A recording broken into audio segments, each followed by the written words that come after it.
자, 봅시다. 자, 오늘 봐야 될 내용은 네가 생명체라면 적어도 이건 해야지. 이런 거예요. 어떤 거냐면 세포로 만들어져 있어야 되고 그 다음에 물질 대사를 할 수 있어야 되고 자극에 대한 반응과 항상성 유지를 할 수 있어야 되고 발생과 생장, 생식과 유전, 적응과 진화 이렇게 6가지 다 생명체일 때 해야 될 것들이 이 중에 뭐 한두 개라도 제대로 하지 못한다면 그건 생명체가 아닌 거야. 일단 한 개씩 보도록 할게요. 일단 세포로 구성되어 있어야 되는데 그게 세포 하나라도 좋아. 세포 하나로 구성되어 있는 애들을 단세포 생물, 여러 개의 세포로 구성되어 있으면 다세포 생물 이렇게 불러줄 수 있습니다. 세포라고 하는 것은 구조적 기능적 기본 단위라는 표현을 써줄 수 있습니다. 그다음 물질 대사 중요해요. 물질 대사라고 하는 것은 어, 체내에서 생명을 유지하기 위해서 일어나는 모든 화학 반응들을 얘기를 해줍니다. 체내에서 일어나는 화학 반응 목적성이 있어. 뭐라고? 생명 유지를 목적으로. 그래서 물질 대사가 일어날 때 반드시 에너지가 출입하기 때문에 다른 말로 우리가 뭐라고도 불러주냐면 에너지 대사라고도 불러. 그다음에 요걸 하려면 반드시 필요한 게 효소가 있어요. 효소가 있어야지 물질 대사가 일어날 수 있고 물질 대사는 크게 두 가지로 나눠질 수 있는데 동화작용이라는 것과 이화작용이라는 걸로 나눠집니다. 동화작용이라는 것은 작은 덩어리를 큰 덩어리로 만들어줍니다. 이화작용은 큰 덩어리를 작은 덩어리로 쪼개줍니다. 동화가 일어나기 위해서는 에너지가 필요합니다. 결합을 시켜줄 때 에너지를 필요로 하거든. 그래서 에너지를 흡수해요. 주로 열 에너지를 흡수하기 때문에 흡열 반응이라고 불러요. 합성이라는 얘기가 많이 들어갑니다. 광합성, 단백질 합성 이런 식으로. 그 다음에 이화작용은 큰 덩어리가 작은 덩어리로 쪼개지면서 에너지가 방출됩니다. 폭발 같은 거지. 주로 열 에너지가 방출되기 때문에 발열 반응이라고도 불러줍니다. 우리 주변에서는 세포 호흡이나 소화나 세포 호흡 같은 것들이 예시로 있습니다. 큰 덩어리로 작은 덩어리를 만들어주는. 근데 이러한 물질 대사를 받으시 누가 있어줘야 된다고? 효소가 있어줘야 된다. 효소의 주 역할은 뭐게? 예, 배웠지. 효소의 주 역할은 활성화, 에너지를 낮춰서 낮은 온도에서 반응이 일어날 수 있게끔 반응을 가능하게끔 해주는 거야. 낮은 온도는 어느 정도 온도야? 체온. 사실은 이런 화학 반응이 일어나기 위해서는 어마어마한 열 에너지가 들어오고 나가야 된단 말이야. 근데 우리는 그걸 버틸 수 있는 능력이 없어요. 우리 몸은 단백질로 되어 있기 때문에. 근데 낮은 체온 정도 범위에서 이게 일어나게 하기 위해서는 그 필요한 에너지를 낮춰주는 작용을 해줘야 되는데 이게 누가 해주는 거냐면 효소가 해주는 거예요.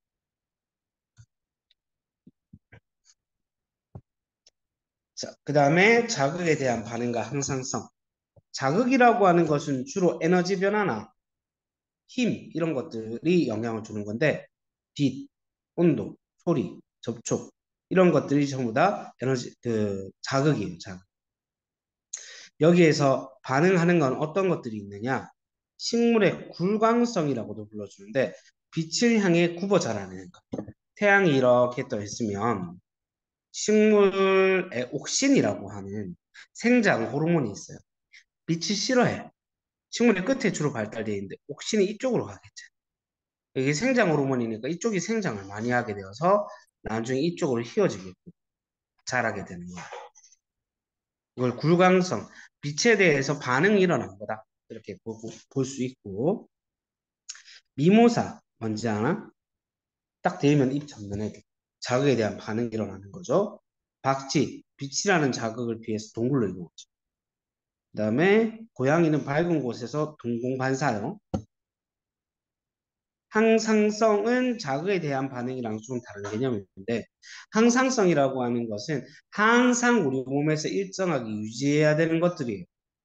체온, 혈압, 혈당량, 삼투압 이런 것들이 전부 다 항상성이랑 관련이 있습니다.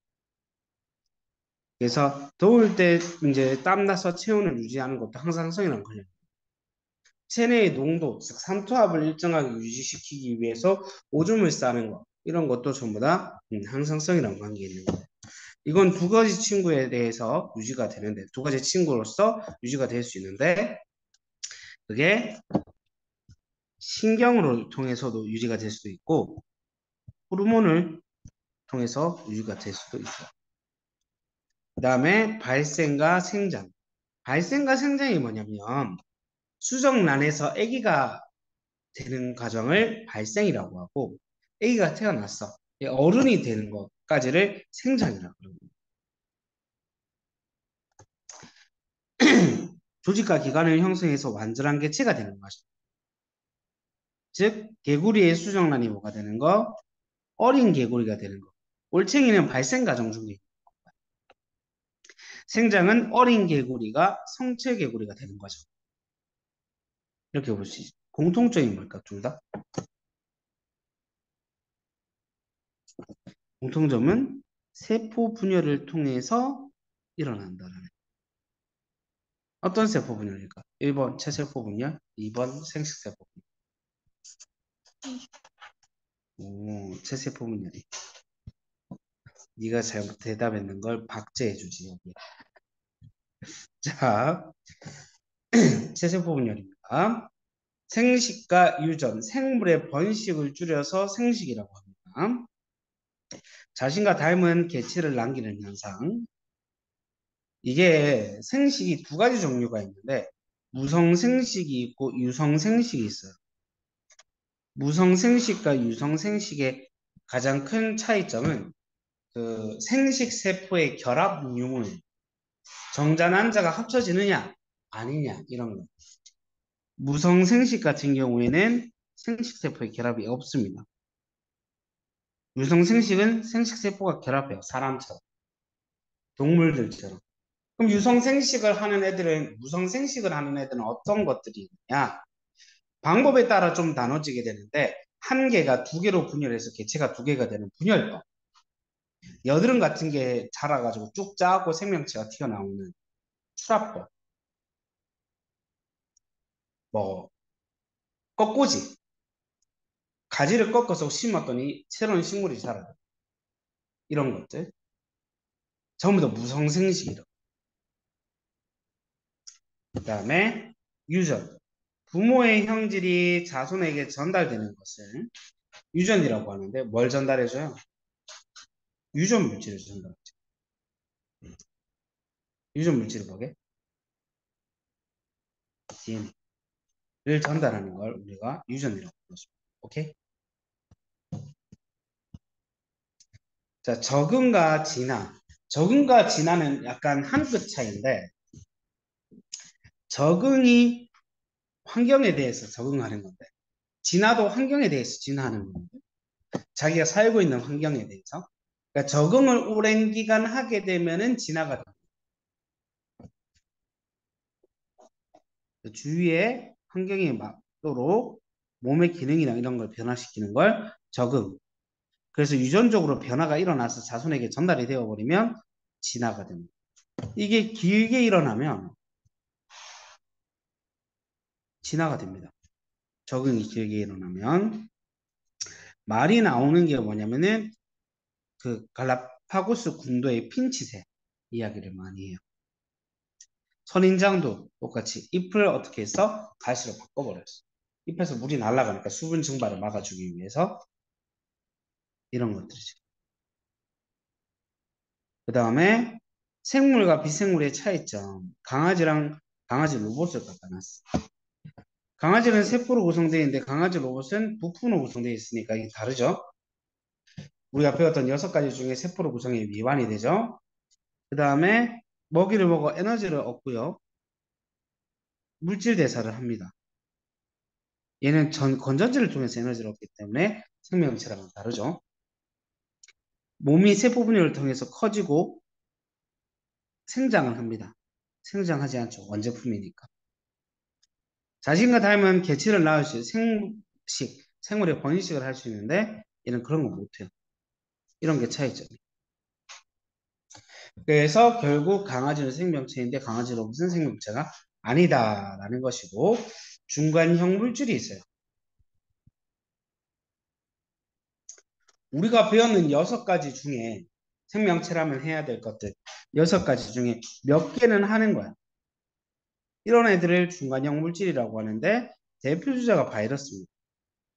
요거 얘기하기 전에 우리가 배웠는 것들 중에 자기 생명, 즉 자기 한 개체를 유지시키기 위해서 사용하는 생명의 특성이 있고 생물의 특성이 있고 내 종족을 위해서 이제 하고 있는 생물의 그 특성이 있단 말이야. 그 차이가 있는데 개체 유지와 종족 유지 이렇게 얘기를 해요. 근데 종족 유지는 2개밖에 없으니까 이것만 외워주세요. 생물의 번식과 유전, 적응과 진화 이건 종족 유지를 위해 DNA와 관련이 있는 거지. 나머지는 개체 유지를 위해서 하는 겁니다. 자, 바이러스 이제 다시 들어가 봅시다. 바이러스는 중간형 물질이라고 불러주는데 생물적 특성과 비생물적 특성을 둘 다 가지고 있습니다. 일단 유전 물질을 가지고 있어요. 근데 얘는 RNA 아니면 DNA를 가지고 있어요. DNA형 바이러스가 있고 RNA형 바이러스가 있어요. 우리 코로나는 게 RNA형 바이러스. 19세기 후반에 담배 모자이크 병을 일으키는 병원체를 밝혀내는 과정에서 바이러스가 있다는 것이 밝혀졌습니다. 담배 모자이크 병에 걸려있는 담배 잎을 집을 자. 그리고 세균 여과기에 걸렀다. 세균이었으면 걸러졌어야 돼. 근데 얘는 세균보다 크기가 엄청 작은 바이러스입니다. 그러니까 다 밑으로 내려와 버린 그 여과액에. 그럼 그 여과액을 다시 담배 잎에 바르면 어떻게 돼? 또 담배 모자이크 병이 걸리는. 오케이? 그런 실험이에요. 자, 바이러스의 생물적 특성은 이렇게 핵산, 유전 물질을 가지고 있다라는 거. 그리고 숙주세포 안에서는 물질 대사를 할 수 있어요. 그리고 유전 물질을 복제해서 증식도 가능합니다. 그리고 돌연변이가 일어나요. 그 전부 다 생물적 특성이거든. 근데 이 생명체 안에서 일어나는 증식을 세포분열이라는 말을 쓰면 되게 안 되게? 안 돼요. 얘는 세포가 아니기 때문에 세포분열이라는 표현을 쓸 수가 없어요.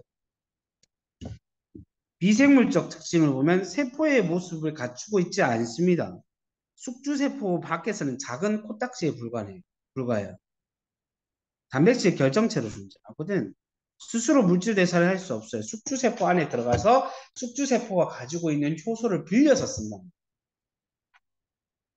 그러니까 밖으로 돌아다닐 때는 아무것도 안 있는 분들인 거야.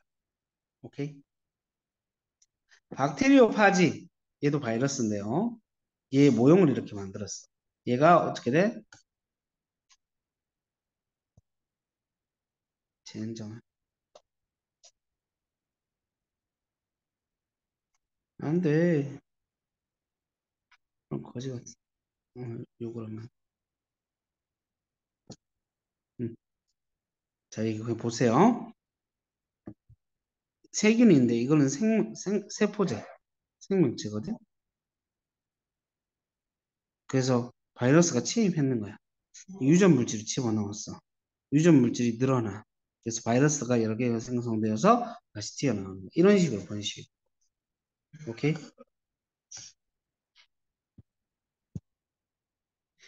자, 화성 생명체 탐사 실험인데 이건 뭐를 하는 거냐면은 생명체가 존재하는지 유무를 물질 대사로 알아보는 거야. 이산화탄소를 집어넣어줬죠. 방사성 동위원소인 질량수가 14인 애를 집어넣었거든. 얘를 집어넣고 램프를 들어줬어요. 뭐 해라는 거야? 광합성 해봐 이런 거. 즉 동화작용 해보라는 거. 작은 덩어리로 큰 덩어리를 만드는 걸 해보라는 거. 그래서 만약에 이 탄소를 포함하고 있는 영양소, 포도당 같은 애들이 만들어졌으면 그걸 태웠을 때 이렇게 방사능 계측기에 무언가 측정이 돼요. 측정이 될게 안 될게? 안 됐어요. 실험 나도 그렇고 다도 그렇고 이화작용에 대한 실험이거든. 큰 덩어리가 작은 종이로 쪼개지는 거. 이 영양소를 집어넣고 놔뒀다라는 건 야, 너 세포 분열 같은 거 해봐. 이 말. 이 영양소를 쪼개가지고 에너지를 만들어봐. 만들어졌으면 방사능 계측기에 뭔가 측정이 됐을 건데 측정이 될게 안 될게? 안 됐어요. 즉 이화작용도 안 일어난다. 우리가 모르는 이화작용도 일어날 수 있을 거 아니야. 그래서 기체 분석기를 갖다 놨어요. 무언가 반응이 일어났으면 기체의 조성이 바뀌었을 겁니다. 측정이 될게 안 될게? 안 됐어요. 검출되지 않았다. 검출되지 않았다. 변화가 되지 않았다.